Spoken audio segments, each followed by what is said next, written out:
Ay, maigi na yung paghandaan natin ng ating pagtanda. Kailangan meron tayo ng mga tinatawag nating mga pensyon. O diba?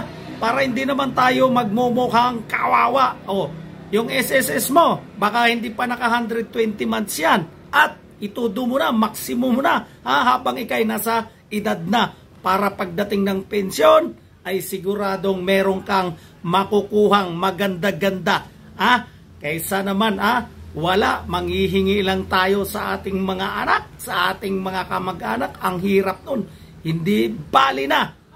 Ngayon pa lang, paghanda na natin ang ating pagtanda para hindi tayo magiging kawawa. O mag-invest ka sa Pag-ibig Fund.